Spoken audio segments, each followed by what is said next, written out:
সবাইকে অনেক অনেক প্রীতি ও শুভেচ্ছা জানিয়ে শুরু করছি তথ্য ও বায়োগ্রাফিক্যাল অনুষ্ঠান সাফল্যের অন্তরালে।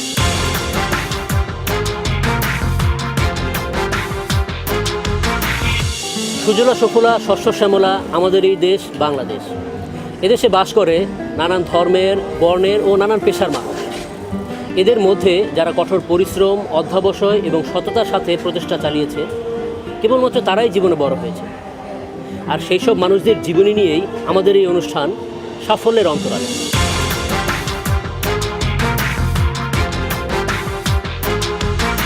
দর্শক, আজকের পর্বটি সাজিয়েছি এমন একজন ব্যক্তিকে ঘিরে যার চিকিৎসা ক্ষেত্রে রয়েছে বিরল বিচরণ। তিনি হচ্ছেন বিশিষ্ট চিকিৎসাবিদ প্রফেসর ডক্টর হেদায়েতুল ইসলাম।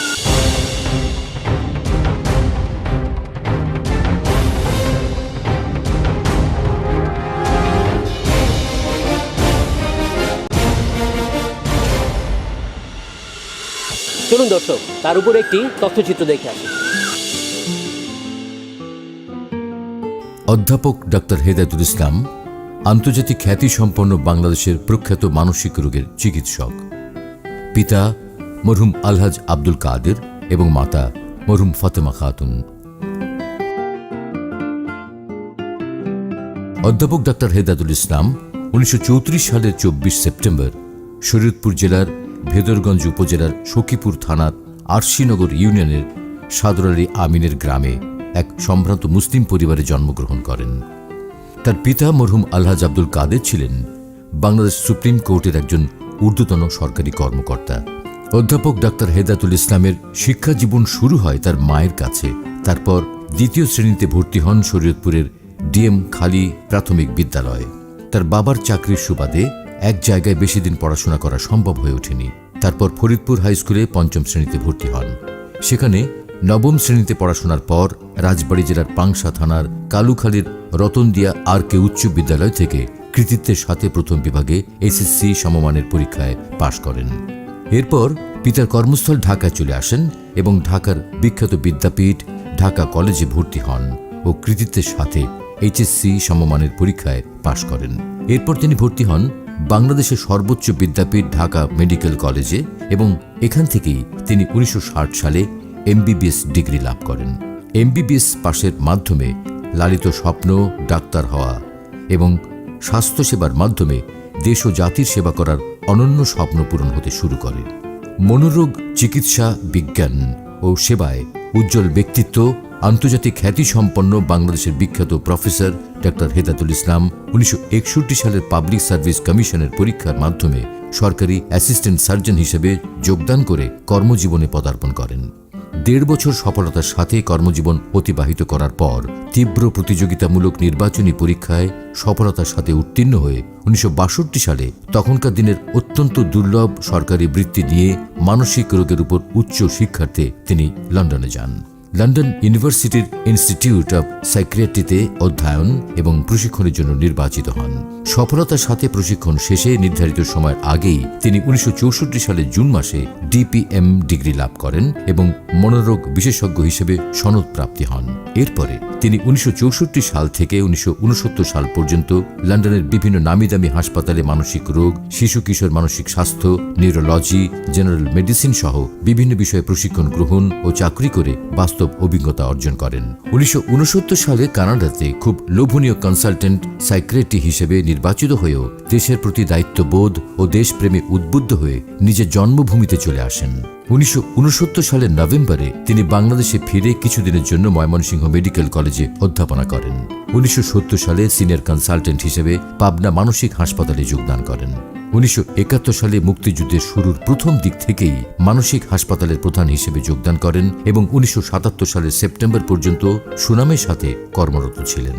1981 সালে organization of training in mental হেলথের ডাইরেক্টর কাম প্রফেসর অফ সাইকিয়াট্রিতে যোগদান করেন।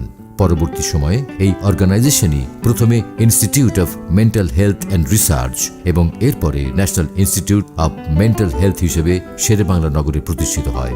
এই ইনস্টিটিউট প্রথমে সোহরাওয়ার্দী হাসপাতাল, sir Salimullah medical college, Dhaka medical কলেজে প্রতিষ্ঠিত ছিল। 1981 সাল থেকে 1993 সাল পর্যন্ত নিষ্ঠা এবং একাগ্রতার সাথে কাজ করে জাতীয় মানসিক স্বাস্থ্য ইনস্টিটিউট ও হাসপাতাল প্রতিষ্ঠায় অনবদ্য ভূমিকা রাখেন। 1997 সালে এই কাজের স্বীকৃতিস্বরূপ আন্তর্জাতিক ক্ষেত্রে ওয়াশিংটনে অনুষ্ঠিত গ্লোবাল কংগ্রেস অন মেন্টাল হেলথের লিডারশিপ অ্যাওয়ার্ডে ভূষিত করা হয়। এই অ্যাওয়ার্ডটি বাংলাদেশে একমাত্র প্রফেসর ইসলামকেই প্রদান করা হয়। দেশেও তিনি তার কাজের স্বীকৃতিস্বরূপ 2003 সালে স্বর্ণপদক প্রাপ্ত হন। 2017 সালের ডিসেম্বর মাসে ইন্টারন্যাশনাল কনফারেন্স অফ সাইকিয়াট্রি এবং বাংলাদেশ অ্যাসোসিয়েশন অফ সাইকিয়াট্রি অনুষ্ঠানে লাইফ টাইম অ্যাচিভমেন্ট অ্যাওয়ার্ড দিয়ে তাকে সম্মানিত করা হয়। প্রফেসর ইসলাম অনেক সেবামূলক কাজে নিজেকে ব্যস্ত রাখেন, যেমন বিনামূল্যে বেশ কয়েকটি চক্ষু শিবির নিজের এলাকায় বিখ্যাত চক্ষু চিকিৎসকদের দ্বারা পরিচালনা করেন। এছাড়াও বন্যার সময় ত্রাণ কাজে সহযোগিতা করেন। বিভিন্ন সময় মেডিকেল টিম নিয়ে নিজ খরচে রোগী দেখার ব্যবস্থা করেন।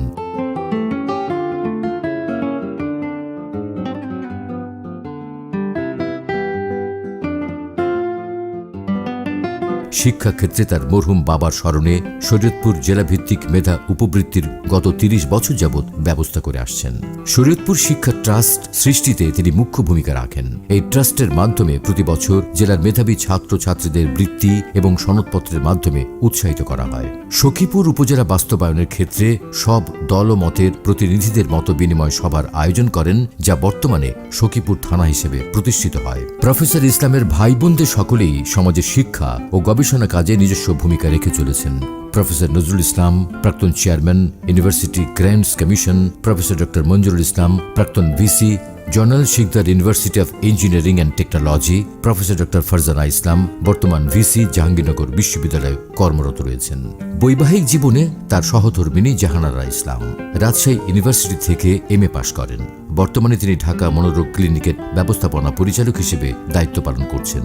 তাদের 2 পুত্র ও 1 কন্যা সন্তান রয়েছে, যাদের নাম doctor Tariqul Islam MBBS MPhil psychiatry, doctor Samprity Islam MBBS MCPS MD, doctor Touhidul Islam MBBS MD psychiatry. Professor ইসলামের 2 ছেলে ও পুত্রবধূরা মানসিক রোগের উপর উচ্চতর ডিগ্রি নিয়ে নিজ নিজ ক্ষেত্রে কাজ করে যাচ্ছেন।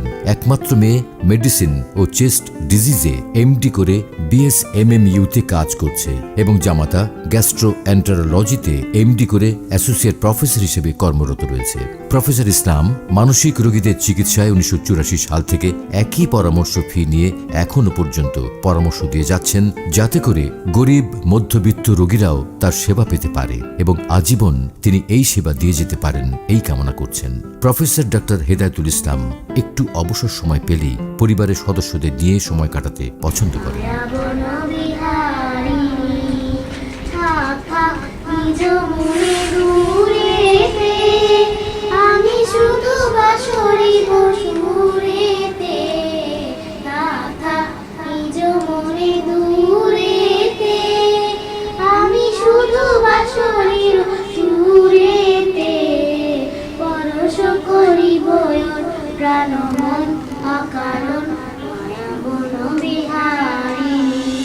ব্যক্তি হিসেবে উনি একজন সৎ, সহজ, সরল মানুষ।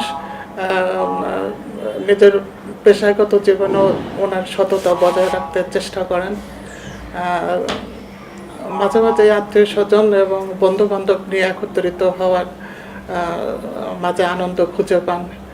আর দেশের বাড়িতে আত্মীয় স্বজন বা পরিচিত লোকজন যারা আছেন তাদেরকেও উনি খোঁজখবর রাখেন। দর্শক, এতক্ষণ আপনারা দেখছিলেন প্রফেসর ডক্টর হেদায়েতুল ইসলাম স্যারের উপরে একটি তথ্যচিত্র। চলুন এবার তার সঙ্গে কথা বলি। স্যার, আসসালামু আলাইকুম। ওয়ালাইকুম আসসালাম। স্যার, কেমন আছেন? আলহামদুলিল্লাহ, ভালো আছি। স্যার, আপনি শৈশবে কিভাবে বেড়ে উঠেছেন? আমার শৈশব সত্যিকার অর্থেই খুব বৈচিত্র্যময়। আমি ছোটোবেলায় মানুষ হয়েছি গ্রামীণ পরিবেশে, একেবারেই গ্রামীণ পরিবেশে। গ্রামে আমার বাড়ির অ্যাড্রেস শুনলে চল মহিষখালী, সেখানে আমরা সেটেল করি। দাদা ছিলেন আগে মুন্সিগঞ্জের দিঘির পাড় অঞ্চলে, তারপরে জমি জমা ভেঙে নিয়ে গেল, তারপরে গেল চাঁদপুরের ইব্রাহিমপুরে, তারপরে এই শরীয়তপুরের বর্তমান বাড়িতে, যেটা তোমরা হয়তো দেখতে পাবে, সেখানে আমার ছোটোবেলার প্রথম 10 বছর একেবারে গ্রামে কেটেছে। তো লেখাপড়াটা আমার মূলত ক্লাস 1 এবং 2 মায়ের কাছে, এবং ক্লাস 2তে যখন ভর্তি হলাম ওইদিকে মহিষখালী স্কুলে, গ্রামীণ প্রাইমারি সরকারি প্রাইমারি স্কুলে, মাত্র 6 মাস পরে আমার মেধা দেখে প্রমোশন দিয়ে দিল ক্লাস 3তে, তারপরে ক্লাস 4-এ। আমাদের প্রচলিত প্রথায় আগে সূরা পড়া হতো, কায়দা পড়া হতো এবং আলিফ লাম কোরআন শরীফ, এটা হলো আগে বাল্য শিক্ষার আগেই এগুলো প্রচলন ছিল। বাড়িতেই মুন্সি সাহেব ছিল, যে বলছিল আমাকে কোরআন শরীফ পড়ে আমাকে 5টা আয়াত ঠিক মতো পড়ে পড়া দিয়ে তারপর ব্রেকফাস্ট করার জন্য বলা হয়েছে। তো বন্ধুরা যারা খেলার সাথে কড়ই এবং তেঁতুল বিচি দিয়ে খেলতাম, কলা গাছের পিছনে রেখে দিয়েছি। তো ওদের ডাকে আমি চলে গেলাম। চলে যাওয়ার সময় যে একটা সাধারণ কাজ ছিল যে কোরআন শরীফ ভালো মতো বন্ধ করে রেখে আমার পড়া শেষ করে যাওয়া, তালিমের সাথে এটা না করে আমি খোলা রেখেই চলে গেছি। খেলতে খেলতে এখানে দেখা গেল দুপুর হয়ে গেছে। দুপুর হয়ে যাওয়ার পরে যখন আমি বাড়িতে আসলাম তখন মা কিছুতেই আমাকে ঘরে ঢুকতে দেবে না, দুপুরের রোদে উঠানে দাঁড় করিয়ে রাখলেন। তারপর আমি অভিমান করে চলে গেলাম যে আমাকে যেন খুঁজে না পায় এমন জায়গায়। তো গোয়াল ঘরের মাচাকের উপরে আমি গিয়ে ওখানে পালিয়েছিলাম আর কি। তো খিদা এবং দুঃখ দুটাই ছিল, তো ঘুমিয়ে পড়েছি। চারিদিকে খোঁজাখুঁজি, কোথায় গেল, পুকুরে বললো, নদীতে বললো, কোথায় গেল। তো সেখানে গিয়ে যখন আমি মানে খুঁজে পেল না, চারিদিকে বাড়িতে হইচই পড়ে গেছে। তখন সন্ধ্যার সময় রাখাল ছেলে গরুরা বাঁধতে গেছে, তখন আমার নড়াচড়া দেখে মনে করছে দেখে পেয়ে গেল। তারপরে ঘটনা তো এক হইচের মধ্যে দেখা গেল যে দুধ বাড়িতে গায়ের অভাব ছিল না, দুধ দিয়ে গোসল টোসল করে তোয়াটা এই আর কি। তো সেই ঘটনাটা আমার খুব দাগ কেটেছে। মানে এরপরে আমাকে মা কোনোদিন শাসন করেন। পড়াশোনা কোথায় করেছেন? গ্রামের স্কুল থেকে শহরে চলে গেলাম, যেখানে আমার আব্বার চাকরির স্থল ছিল ফরিদপুর শহরে। তো ফরিদপুর শহরে যখন যাই তখন সেপ্টেম্বর মাস ছিল, স্কুলে ভর্তি হতে তখন দেরি ছিল। দেখে ক্লাস 5-এ আমি ভর্তি হলাম ফরিদপুর হাই স্কুলে। ফরিদপুর হিন্দু প্রধান স্থল ছিল। আমি যে স্কুলে ভর্তি হয়েছিলাম সেটাতে 1100 ছাত্র ছিল, তার মধ্যে মাত্র 110 জন ছিল মুসলমান ছেলে। তো আমি 6 থেকে 7-এ ওঠার সময় ক্লাসে সেকেন্ড হই। সেকেন্ড হওয়ার পরে একটা ঘটনাটা আমার কাছে এখনও মনে পড়ে। একজন কমেন্ট করলো, নেরের ছেলে কী করে এই স্কুলে প্রেস পায়। অর্থাৎ তখনকার দিনে মুসলমান ছেলে 110 জন, আমার আগে কেউ ওই স্কুলে মানে প্লেস পায়নি, যদিও সেকেন্ড প্লেস ছিল। তো কথাটা আমার খুব মনে কষ্ট হয়েছিল, নেরের ছেলে বলে কি অযোগ্য। তো তারপরে এটা মনে পড়ে। তো স্কুলেও ওই স্কুলে ক্লাস 9 পর্যন্ত, 9-এর 6 মাস পর্যন্ত পড়েছি। সবসময় সেকেন্ড হয়ে এসেছে। যে ফার্স্ট পড়েছিল সে সংস্কৃতে অনেক নাম্বার, 95 পেতো, আমি আরবিতে হয়তো 65 থেকে 70 পেতাম। এটা মেকআপ করা যেত না। এনিওয়ে, তো ওই স্কুলে পড়ার সময় তো মোটামুটি ভালো রেজাল্ট করে গেলাম। তো যেখানে বাবা তখন ঢাকায় ট্রান্সফার হয়ে আসছে, সাধারণ পরে আর কি, পাকিস্তান হওয়ার পরে। তখন চাচা কাজ করতেন ফরিদপুরেই। তো ওখান থেকে আমরা ওনার প্রমোশন হয়ে চিফ ইন্সপেক্টর অফ সাপ্লাইজ ছিল, সেখানে গোডাউন ইনচার্জ ছিলেন। মানে গোডাউনে ভিজিট করতে হতো ফুড ডিপার্টমেন্টের। তো যে বাসায় ছিলাম নতুন স্কুলের পাশেই বাংলা প্যাটার্ন, খুব সামনের নদী, খুব সুন্দর জায়গায় ছিল। কিন্তু নতুন বউ এখানে ভয় পেত, এই জন্য বিরাট বড় বাড়ি, আশেপাশে কোনো বসতি নেই, দূরে শিয়ালের ডাক ইত্যাদি। তখন আমাকে এখানে নিয়ে গেল। তো ওখানে থাকা অবস্থায় যেটা গ্রামীণ পরিবেশ, আবার একটা সেমি গ্রাম আর কি, স্কুলটা ছিল, ভালো শিক্ষিত পরিবেশ ছিল। সেখানে প্রথম দিন যেদিন আমার ইন্টারভিউ নিলেন হেডমাস্টার সাহেব মহাশয়, হিন্দু টিচার ছিলেন। তিনি বললেন, এবারে আমাদের চিন্তা ছিল আমরা ফার্স্ট ডিভিশন পাবে কিনা আমাদের স্কুল থেকে। ইন্টারভিউ আমরা ছেলে পেয়ে গেছি যে ফার্স্ট ডিভিশন পাবে। এবং আমাকে বললেন যে তুমি ট্রান্সলেশন, গ্রামার ইত্যাদি আমার বাসায় এসে করবে, মানে বিনা পয়সায়। তো সেখানে গিয়ে আমি ওনার কাছে ট্রান্সলেশন, কম্পোজিশন এবং ইংলিশ আমার খুব ভালো। আপনার ম্যাট্রিকের রেজাল্ট কেমন ছিল? ম্যাট্রিকের রেজাল্ট আমি ওখান থেকে চলে আসলাম ঢাকায় এবং পরীক্ষা দিলাম, ফার্স্ট ডিভিশন ছিল, আগে পরে ভালো ছিল। তারপর ইন্টারমিডিয়েটে ঢাকা কলেজে ভর্তি হয়ে অন মেরিট বেসিসে ভর্তি হয়ে যায়। ঢাকা কলেজে তো আমাদের সময়কালে সিদ্দিক বাজারে খুব কয়েকটা গ্রাজুয়েশন বাড়ি নিয়ে সিদ্দিক বাজারে কলেজ হয়। তখন ঢাকা কলেজ বর্তমান সাইটে যেটা ছিল, যেটা আছে, তখন ধান খেতের মাঝে শুধু সাইনবোর্ড ছিল আর কি। তো যাই হোক, আমার ছোটোবেলার থেকে ইচ্ছা ছিল মেডিকেলে পড়বো। তখন ইন্টারভিউ অত্যন্ত ভালো হয়েছিল, 18 মেম্বার ইন্টারভিউ, কোথাও ঠেকাইতে পারেনি। ফলে আমার ওই পজিশন অনুযায়ী, মেরিট অনুযায়ী 16 পজিশনে আমি ভর্তি হই আর কি। তো আমাদের এখানে যত ভালো ছাত্র তখনকার দিনে হয় সিএসপি হতো, না হয় ঢাকা কলেজ থেকে মেডিকেল কলেজ ফার্স্ট চয়েস ছিল। মেডিকেল কলেজে পড়ার সময় নানান চড়াই উতরা পাঠে ফাইনালি গিয়ে রেজাল্ট ভালো করে আমি বিসিএসের জন্য কম্পিট করি। কিন্তু বিসিএসের জন্য কম্পিট করতে গেলে সেই সময় চাকরি ছিল না, আমাকে দেওয়া হলো গভর্নমেন্টাল হসপিটাল বিসিএস করার পরে। সেখানেও অ্যাডিশনাল পোস্টিং আমাকে বসতে হলো, কেন ওখানে সমস্যা ছিল, পোস্ট নাই, অত দিয়ে দিল স্পেশাল অর্ডারে। তো এখানে গিয়ে মাস তিনেক আমি চাকরি করার পরে আমার মেডিসিনে হাইয়েস্ট মার্কস ছিল। আমি ডাইরেক্টর জেনারেলকে বলেছিলাম যে আমি তো মেডিসিনে ক্যারিয়ার করতে চাই, আমাকে করেন, তুমি 3 মাসের জন্য যাও, ওই সমস্যার সমাধান করো, তারপরে আমরা তোমাকে নিয়ে আসবো। উনি কথা রেখেছিলেন। চিটাগাং মেডিকেল কলেজে অ্যাসিস্ট্যান্ট রেজিস্ট্রার হিসাবে চাকরিতে জয়েন করেন। কিন্তু বাই দ্যাট 3 মান্থস আমি সাইকিয়াট্রিতে ইন্টারেস্ট পেয়ে যাই এবং সাইকিয়াট্রিতে ক্যারিয়ার করার কথা চিন্তা করি। এবং চাকরির 2 বছরের মাথায় আমি গভর্নমেন্ট স্কলারশিপ পেয়ে যাই। সেখানে মজার কথা হলো 24 জন স্কলারশিপের জন্য কন্যা বিরাজ যাওয়াটা তখন স্বপ্নের অতীত ছিল। মানে কেউ ইস্ট পাকিস্তান থেকে খুব বেশি ছিল বিদেশে স্কলারশিপ নিয়ে যাওয়ার। এটা কত সালের ঘটনা? আমার এটা হলো 62-তে। তখন স্কলারশিপ খুবই দুর্লভ ছিল, ওয়েস্ট পাকিস্তানিরা নিয়ে যেত। আমার আগে মাত্র ফজরা বিষয় ইন্টেলেকচুয়াল উনি পেয়েছিলেন 3 বছর আগে, তার আগে আরেকজন পেয়েছিলেন। তো এনিওয়ে 62 চলে গেলাম ইনস্টিটিউট অফ সাইকিয়াট্রি লন্ডন।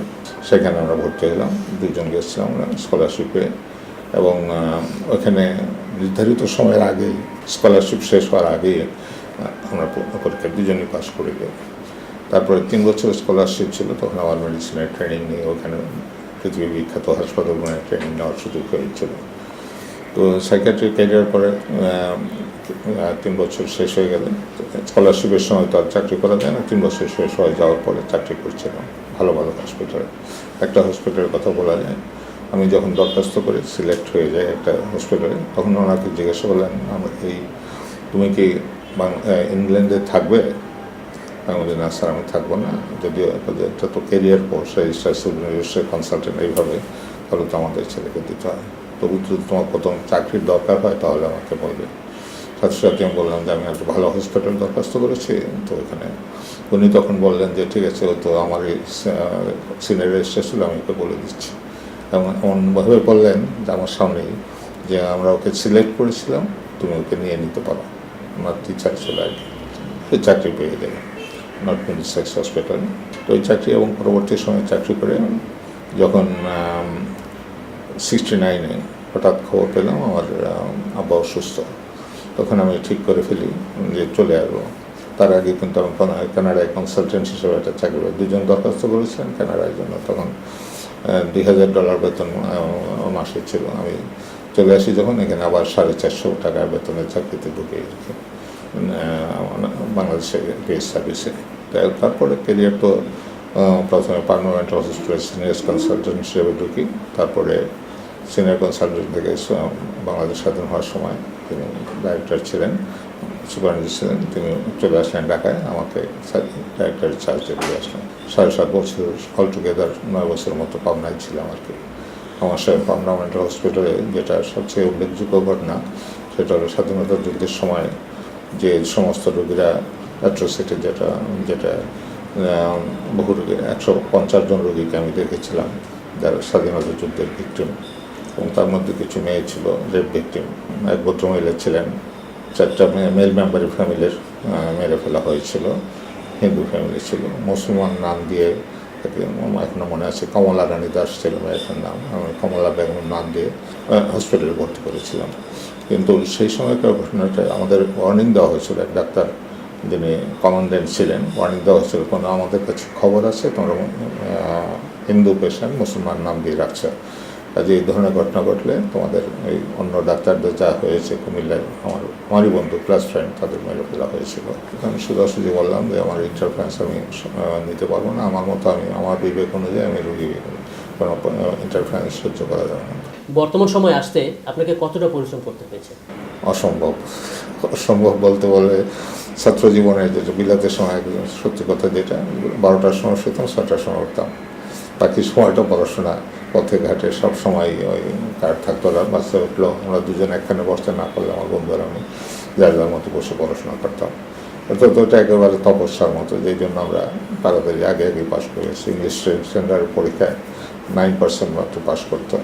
বর্তমান অবস্থানে আসতে আপনি কার বেশি উৎসাহ উদ্দীপনা পেয়েছেন? আমি সত্যি কথা বলতে গেলে আমার সিনিয়র কলেজ যিনি ছিলেন, আমি ছবি দেখাবো, প্রফেসর নাজিবুল্লাহ চৌধুরী, উনি স্কলারশিপের ব্যাপারে আমার দুঃখ করে বলছিলেন যে 24 জন ইন্টারভিউ দিচ্ছে, তার মধ্যে 20 যা হচ্ছে তাতে আমি ভয় পাচ্ছি। একসাথেই প্লেনে আসছিলাম যে আমি স্কলারশিপ আপনাকে পাঠাতে পারবো না, ওনার কথাই ছিলাম পাবো না।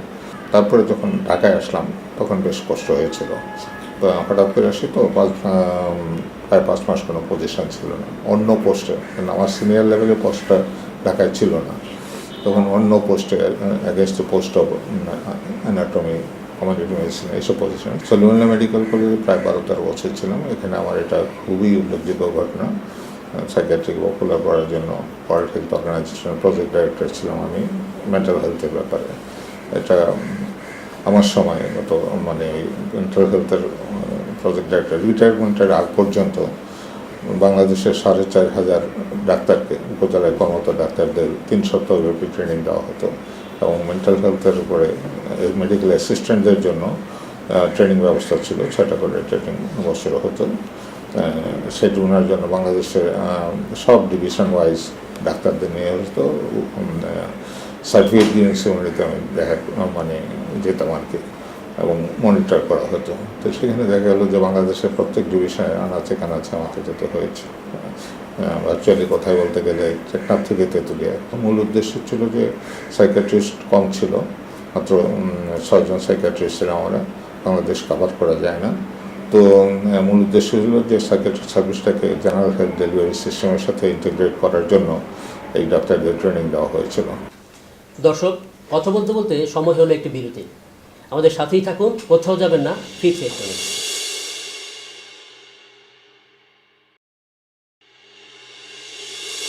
বিরতির পরে শুভেচ্ছা সাফল্যের অন্তরাল অনুষ্ঠানে। আমাদের সঙ্গে আছেন প্রফেসর ডক্টর হেদায়েতুল ইসলাম স্যার। চলুন তার সঙ্গে কথা বলা যাক। স্যার, বর্তমান অবস্থানে আসতে আপনাকে কী কী বাধার সম্মুখীন হতে হয়েছে? একটা জিনিস তো পরিষ্কার, medical career is a very difficult career. পড়াশোনা, চাকরি এবং বর্তমান অবস্থায় আসতে আমার সবচেয়ে বড় কন্ট্রিবিউশন আমার নিজের জন্য এবং উৎসাহ। আমি অনেক আগে থেকেই ওই পাবনা থাকতেই চিন্তা করেছিলাম জাতীয় মানসিক স্বাস্থ্য ইনস্টিটিউটের মাধ্যমে জনবল সৃষ্টি করা অত্যন্ত জরুরি, এবং মানসিক স্বাস্থ্য বিষয়ে এত কম জনবল নিয়ে সমস্ত বাংলাদেশের জনগণকে সার্ভিস দেওয়া যাবে না। সেই জন্য আমি প্রথমে প্ল্যান করি যে একটা জাতীয় মানসিক স্বাস্থ্য ইনস্টিটিউট করার, এবং এই প্ল্যান করতে গিয়ে আমরা যেটা সবচেয়ে বড় অসুবিধা হয়েছিল, যে জায়গাটা সরকারি হাসপাতালে নির্ধারিত ছিল এই প্ল্যানের জন্য, সেটা পাওয়া যাচ্ছিল না পলিটিক্যাল কারণে, এবং সবচেয়ে বড় বাধা হয়েছিল নির্ধারিত স্থানটুকু ছাড়ছিল না, যেটা অপথলমোলজি ইনস্টিটিউট সেটা নিয়েছিল। যাই হোক, সেটা এক হিসাবে আমাকে সাপে বড় হয়েছে, আমাকে সলিমুল্লাহ মেডিকেল কলেজে দেওয়া হয়।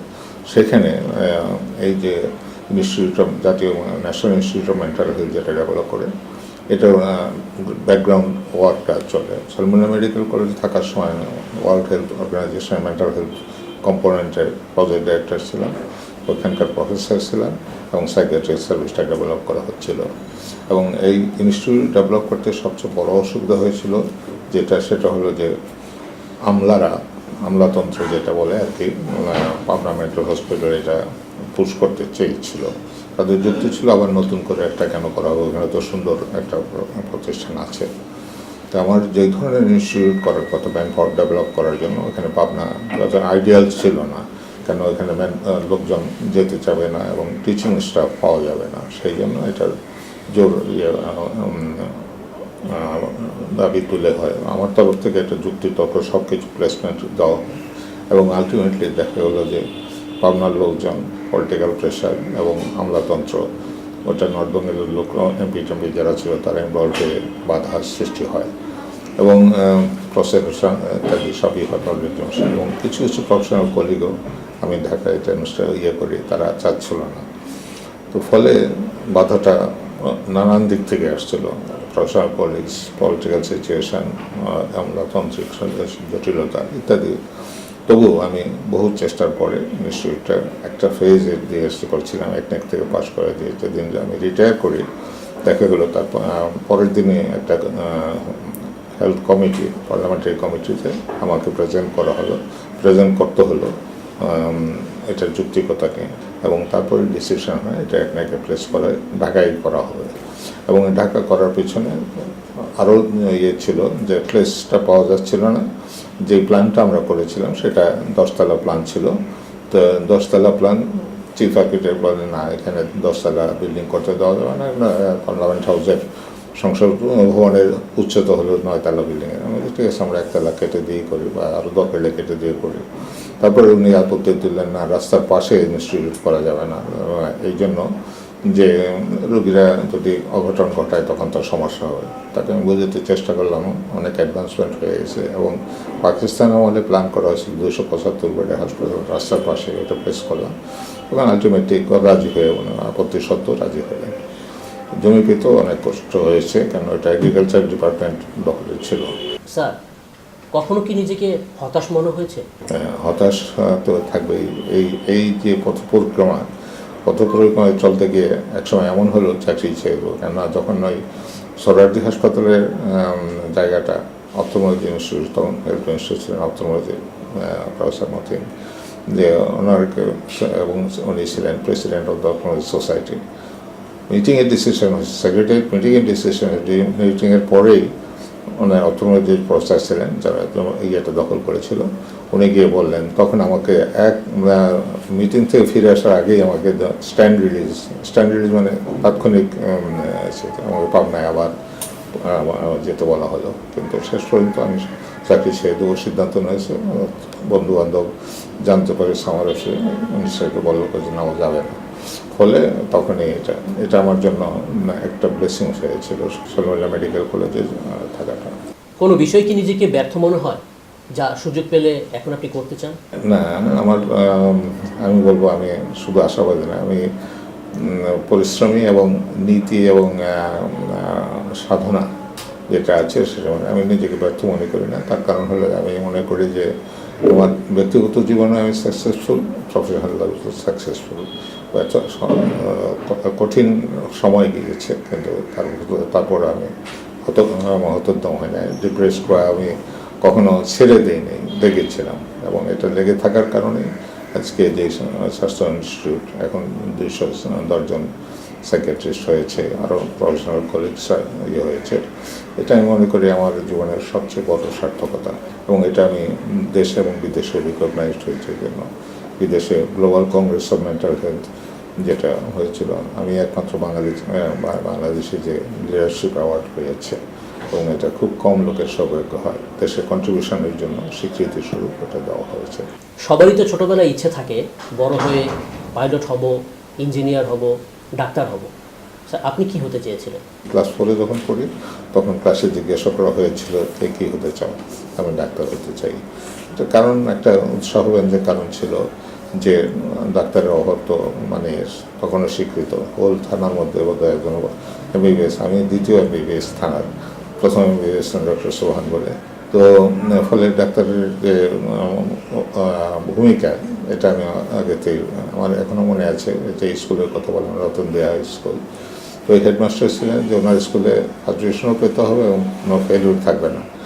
মাত্র 3 জন ক্যান্ডিডেট ছিল, একজনকে টেস্টে অ্যালাউ করা হয়নি। সে দুঃখ করে বলছিল, আমার তো মানে কিছুই হলো না, তো তুমি আমার মামা ডাক্তার, ভাইটা তুমি ডাক্তার হয়ে এমন সেবা করবে গ্রামের, কথাটা এখনও মনে দাগ কাটে। তো বলেছে যে তুমি গ্রামে যেমন সেখানে রতন দেব বাড়িটা ছিল নদী পার হয়ে স্পিড রুটে, মোটর সাইকেলে ফাঁকা রাস্তায়, আর ঘোড়ায় চলে যাবে রুগী দেখতে গ্রামের পরিবেশে। তো সেটা ঘটেনি আমার বেলা, আমি সৌভাগ্যবান, একটা ট্র্যাকে সবসময় ছিলাম। তবে এখনও যেটা ওর কথা মনে করি, আমি দেশে অন্ধ শিবির চক্ষু চিকিৎসার বহু ক্যাম্প করেছি, মেডিকেল টিম নিয়ে গিয়েছি, বন্যার সময় সাহায্য নিয়ে গিয়েছি, মেডিকেল টিম নিয়ে কাজ করেছি দেশের এগুলো। সোশ্যাল ওয়ার্কে আমার অনেক দেশের লোক, এখন ওই ছেলেমেয়েদের স্কলারশিপ, যেমন আমার বাবার মৃত্যুর পরে খুব বড় করে মেজবানি না করে সম্পূর্ণ টাকাটা আমি ওই শরীরপুর শিক্ষা ট্রাস্টে দিই। এটা হলো একটা দিক। আরেকটা দেখবো যে ডিএম খালি স্কুল, যেখানে এরা পড়াশোনা করেছে, সেই স্কুলের শরীরপুর ভিত্তিক একটা স্কলারশিপ দেওয়া হয়, এবং বা আব্বার নামে মৃত্যুর পরে গত প্রায় 30 বছর হয়ে গেল regular contribution on merit basis পরীক্ষা নেওয়া হয়। তারা শুধু জিপিএ পেয়েছে তা না, আলাদা পরীক্ষা নিয়ে যারা মেধাবী, সত্যিকার অর্থে মেধাবী, তাদের পুরস্কৃত করা হয়, এনকারেজ করার জন্য স্কলারশিপ দেওয়া হয়। আমার জীবনে, ডাক্তারের জীবনে তো সাফল্য অনেক এসেছে, হিংসা করার মতোই সাফল্য এসেছে। ব্যক্তিগত জীবনেও আমার ছেলেমেয়েরা সবাই ডাক্তার, তাদের স্ত্রীরাও ডাক্তার এবং ওয়েল প্লেসড। পুরস্কার বাংলাদেশে অ্যাভেলেবল পোস্ট গ্রাজুয়েট এডুকেশন সর্বনিম্ন ডিগ্রি ওরা নিয়েছে, এমডি করা, এমফিল করা, এবং আরও যারা ছোটো বৌমা আছে, এখন পর্যায়ে আছে, ফাইনাল পর্যায়ে আছে। তো এডুকেশনের দিক দিয়ে আমার সবচেয়ে বড় স্যাটিসফ্যাকশান যে ছেলেমেয়েরা মানুষ হয়েছে লেখাপড়ার দিক দিয়ে এবং প্রচেষ্টার দিক দিয়েও। দর্শক, সময় হয়ে গেল আরও একটি বিরতি। আমাদের সঙ্গেই থাকুন, কোথাও যাবেন না, ফিরছি কিছুক্ষণের মধ্যে।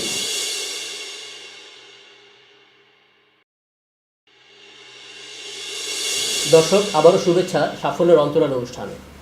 আমাদের সঙ্গে আছে প্রফেসর ডক্টর হেদায়েতুল ইসলাম স্যার। স্যার, আপনার অবসর সময় কিভাবে কাটে? মজার প্রশ্ন। আমি যদিও রিটায়ার করেছি, সত্যিকার অবসর কমে আছে। অর্থাৎ professionally I am extremely busy দুই কারণে। এক কারণ হলো যে আমার প্রফেশনটাকে ভালো লাগে, রোগীদের সেবা করতে পারে আমি নিজেকে ধন্য মনে করি, এবং শুনলে অবাক হবে আমি 24 বছরের উপরে হয়ে গেছে। যে ফি নির্ধারণ করেছিলাম আমি এখন সেই ফি রেখে দিয়েছি, ফি বাড়ানো হয়নি। ইনফ্লেশন যত কিছু আছে, আমার ছাত্ররা পর্যন্ত অনেক বেশি ফি নেয়। আমি শুধু সেবার উদ্দেশ্যেই রোগীদের, যাতে আমার কাছে গরিব ধর্মে সবাই আসতে পারে, সেই স্ট্যান্ডার্ডের ফি রেখে দিয়েছি। আমার কাছে এসে যখন বলে যে আপনি দীর্ঘজীবী হন, আপনার মতো এই সেবা আমরা পাই না, আপনি যেভাবে রোগীদের প্রতি মানে সহানুভূতিশীল দৃষ্টিতে রোগীর সাথে আলাপ আলোচনা করেন, আপনার সাথে কথা বললে অর্ধেক ভালো হয়ে যায়, এবং আমিও অনেক ভালো হয়ে যাই। ইন দি সেন্স যে আমার প্রত্যেকের আনন্দ ও তৃপ্তি, ডাক্তারি জীবনের সার্থকতা আমি উপভোগ করি। আপনি মানসিক শান্তি অনুভব করেন? মানসিক শান্তি অনুভব করি, এবং সবচেয়ে বড় কথা হলো যে যখন ওরা অন্তর থেকেই বলে, তারা ওদের মতো করেই বলে যে আপনারা দীর্ঘজীবী হন, আমাদের বিদেশ সেবা দিয়ে যান। তো এখন অবভিয়াস রিজনের, বয়সের কারণে, স্বাস্থ্যগত কারণে খুব লিমিটেড টাইম, অর্থাৎ সকালে 2 ঘন্টা, রাত্রে 2 ঘন্টা। আমার কষ্ট সার্থক হয়। রোগীরা বসে থাকে আমার জন্য, অনেক দূরের থেকে আসে, তারা আমাকে ছাড়া দেখাবে না, এই ধরনের রোগী। যদি অল্টারনেটিভ আছে, বড় ছেলে ওখানেই বসে প্র্যাকটিস করে। তো কোনো রোগী আছে দেখে আসলো, আবার দেখা যায় যে না, আমরা ওনাকে দেখাতে এসছি অনেক দূর থেকে। কিন্তু এটা প্রফেশনাল জীবনে একটা বড় স্যাটিসফ্যাকশান। এবং বাকি যেটা অবসর সময় যেটা থাকে, দেখতেই পাচ্ছ আমার পরিবার, যৌথ পরিবার, ছেলে মেয়ে সবাই এখানে আছে, নাতি নাতনি সবাইকে নিয়ে থাকছি। একটা এদের সাথে সময় কাটাতে আনন্দ লাগে। আর নিজের আনন্দের জন্য যেটা হয়, যেটুকু সময় পাই, সাধারণত টিভি এবং বই পড়া। স্যার, আপনার শখ কি? মূল শখ ছিল এককালে ছবি তোলা। আমার ছবি এত তুলেছি, মানে দেশ বিদেশে তো অনেক ঘুরে বেড়াইছে, আমি বেরিয়েছি দেশ বিদেশে যাওয়ার সাথে সাথে আমার ছবি হাজার হাজার ছবি তোলা। 25টা দেশে ভ্রমণ করেছি, কখনো অফ প্রফেশনাল কাজে, কখনো সস্ত্রীক বেড়ানোর উদ্দেশ্যেই, এবং সেই শখটা ছবি, অসংখ্য ছবি তুলেছি। একটা ছবির জন্য আমার দুঃখ হয় যে আমাকে যে লিডারশিপ অ্যাওয়ার্ডটা দেওয়া হলো, যে আমি সার্টিফিকেট আনতে যখন যাই, তখন আমার ক্যামেরাটা একজনকে দিয়ে যাই ছবি তোলার জন্য। বেচারার ছবিটা তুলতে পারেনি ঠিক মতো, ফ্লাশ করার আগে টিপ দিয়ে দিয়েছিল, তো ফলে ছবিটা আসে না। এটা আমার একটা জীবনের একটা বড় আক্ষেপ। আরেকটা আক্ষেপ আছে ছবি তোলার ক্ষেত্রে। স্যার উইনস্টন চার্চিল যখন মারা যান, আমি তখন ইংল্যান্ডে, সেখানে আমি তখন সম্পূর্ণ ফিনারেল প্রসেশনটাকে ছবিতে ক্যামেরাবন্দি করে রাখি, কিন্তু ক্যামেরা ডেভেলপ করার সময় ছবিটা মেরে দিয়েছিল। প্রফেশনাল লাইফে একটা বড় দুঃখ। স্যার, প্রতিটি মানুষের জীবনেই কোনো না কোনো স্মরণীয় ঘটনা থাকে। আপনার কোনো স্মরণীয় ঘটনা যদি আমাদের মাধ্যমে দর্শকদের বলতেন। স্মরণীয় ঘটনা তো অনেক আছে বলতে আমি মিন করছি যে কথাটা বললাম, এই যে ইনস্টিটিউট ডেভেলপ করার জন্য যখন কোনো তীব্র বাধা, এটা করতে গিয়ে যখন আমি অ্যাপ্রিসিয়েট করলাম যে আমার প্রতিটা মুহূর্তে মনে হয় যে সৎ কাজ করলে এবং জনগণের উপকারের জন্য কোনো কাজ করলে সেটা আলটিমেটলি রিকগনাইজড হয়, এবং এই দেশে এবং দেশের বাইরেও রিকগনাইজড হয়েছে। স্যার, আপনার ভবিষ্যৎ পরিকল্পনা কি? ভবিষ্যৎ পরিকল্পনা অনেক ছিল, যে মেডিকেল কলেজ করার, এবং বেশ কিছু কন্ট্রিবিউট করেছিলাম। ভবিষ্যৎ মেডিকেল কলেজ চালিয়েছিলাম 2 বছর, তারপরে সেটা উদ্যোক্তাদের অনেকের অসহযোগিতার কারণে চালানো যায়নি। পরে এখন সেটা ক্যাপ্টেন মনসুর মেডিকেল জাতীয় নেতা, ওনার নামে কলেজটা চলছে, ভালোই চলছে, কিন্তু এটার মূল ফান্ডিং ওই সময় আমার দ্বারাই হয়েছিল। স্যার, আমাদের সমাজে অনেক শিক্ষিত বেকার যুবক আছে যারা চাকরি না পেয়ে নিজেকে হতাশ ভাবছে। স্যার, তাদের উদ্দেশ্যে যদি কিছু বলেন। দেশের জন্য, জাতির জন্য দুর্ভাগ্য যে আমরা তরুণ সমাজের শিক্ষিত যুবকদের কাজে লাগাতে পারছি না, এবং চাকরির ব্যাপারে এতটাই ওরা হতাশ যে এটা তাদের হতাশাটাকে তাদের জীবনে অনেক বড় আকারে ডিপ্রেশন আনে এবং হতাশা আনে, যার ফলে অনেক সময় সামাজিক অঘটন ঘটে। একটু আগে আমি মনে পড়লো একটা কথা, যে একজন ক্যান্ডিডেটকে আমরা সিলেক্ট করতে পারিনি, তখন তাকে বললাম যখন যে তোমাকে আমরা নিতে পারলাম না, দুঃখিত। তখন সে বলে, স্যার আমি আশাবাদী মানুষ, আপনার যে চাকরি দিচ্ছিলেন তার চেয়ে ভালো আয় করতে পারবো। তো কী করে করবে? যে আমি দেশে গিয়ে 3টা গাভী কিনবো এবং তার থেকে যে আয় হবে সেটা যথেষ্ট পরিমাণে হবে। এবং ঠিক আছে, তোমার তো যোগ্যতা অনেক বেশি, গাভী কেনার দরকার নাই, তুমি একটু লেগে থাকো, চাকরি পেয়ে যাবে। ছেলেটি কয়েকদিন পরে এসে খবর দিল, স্যার আপনার ভবিষ্যৎবাণী ঠিক হয়েছে, আমি ভালো একটা চাকরি পেয়েছি। এর সাফল্যের দিক, কিন্তু যারা সাফল্য পায় না তাদের উদ্দেশ্যে আমি বলবো, যারা বেকার আছে হতাশ না হয়ে যুব উন্নয়নের যে সমস্ত ট্রেনিং প্রোগ্রাম আছে, সেই যেটার জন্য যোগ্য মনে করে নিজেকে, সেই ট্রেনিংটা নেই এবং সেটা পার্সু করতে চেষ্টা করুক, সেটা কাজে পরিণত করতে চেষ্টা করুক। একটা কথাই বলবো, মেধাবীরা মেধার ভিত্তিতে সুযোগ সুবিধা পাক, এটাই আমার কাম্য। যারা কম মেধাবী তাদের ক্ষেত্র বহু পড়ে আছে। দেশে এখনকার সুযোগ সুবিধা, এসএমই লোন এবং আদার সুযোগ সুবিধা এত সৃষ্টি হয়েছে যে কোনো উদ্যোগী ছেলে বা মেয়ে, একটু আগেই আসার আগে একটা প্রোগ্রাম দিয়েছিলাম, গ্রামের মহিলা কাজ করে খেত, সে জৈব সার প্রডিউস করে বেশ ভালো আয় করছে। স্যার, আমাদের প্রত্যন্ত অঞ্চলে অনেক রোগী আছে যারা আপনার কাজ পর্যন্ত আসতে পারে না, তাদের জন্য কোনো? এটা আমার একটা দুঃখ। আমরা যে ট্রেনিংগুলো দিয়েছি এবং এখন তো যথেষ্ট প্রসারিত হয়েছে, সাইকিয়াট্রিস্ট আছে, অন্তপক্ষে যে কোনো মফস্বল শহরে আমাদের সাইকিয়াট্রিস্ট গিয়ে ছুটির দিনে তার শুক্রবারে গিয়ে রোগী দেখেন, এবং রোগী দেখে তারা ভালো সেবা পাচ্ছেন।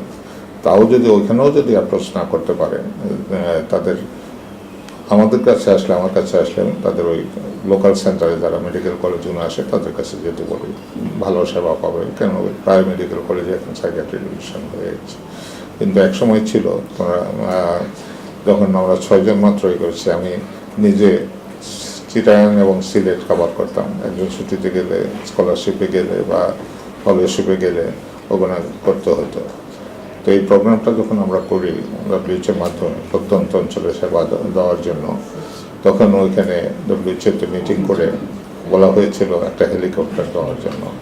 তারা সিদ্ধান্ত নিয়েছিল। পরে দেখো যে হেলিকপ্টার মেনটেন্যান্স এবং খুব বেশি হয়ে যাবে, দুটো ছোটো গাড়ি করলো ফিল্ডে যাওয়ার জন্য, যাদের সেবা দিতে পারে। এখন ফিল্ডে সাইকিয়াট্রিস্ট অন্তকে সেবা দিচ্ছে, তাদের নিজেরা at the cost of their own leisure time অর্থাৎ ছুটি নেই, 7 দিনই কাজ করে। তারা রুগীদের উপকার হচ্ছে, এক একজন 100-150 রুগী দেখে বৃহস্পতি শুক্রবারে। এটা কিন্তু রুগীরা উপকৃত হচ্ছে। কিন্তু সেবাটা মেডিকেল কলেজে তো ডেফিনেটলি যেতে পারে, ভালো ভালো এখন সাইকিয়াট্রিস্ট আছে মেডিকেল কলেজে। আর আমার কাছে আসলে তারা আসতে পারে না, তাদের আমি রেফার করে দিই, ভালো তাকে মনে করি আমি তার কাছে যাওয়ার জন্য। স্যার, কথা বলতে বলতে আমরা অনুষ্ঠানের একদম শেষ প্রান্তে চলে এসেছি, আর আপনাকে ধন্যবাদ আপনাকে মূল্যবান সময় দেওয়ার জন্য। তোমাদেরও ধন্যবাদ, তোমরা ধৈর্য ধরে আমার কথা শোনার জন্য। দর্শক, কথা বলতে বলতে আমরা অনুষ্ঠানের শেষ প্রান্তে চলে এসেছি। আমাদের সাথে থাকার জন্য ধন্যবাদ। আবারও দেখা হবে নতুন কোনো অতিথিকে নিয়ে। সেই পর্যন্ত ভালো থাকুন, সুস্থ থাকুন, নিরাপদ থাকুন। আল্লাহ হাফেজ।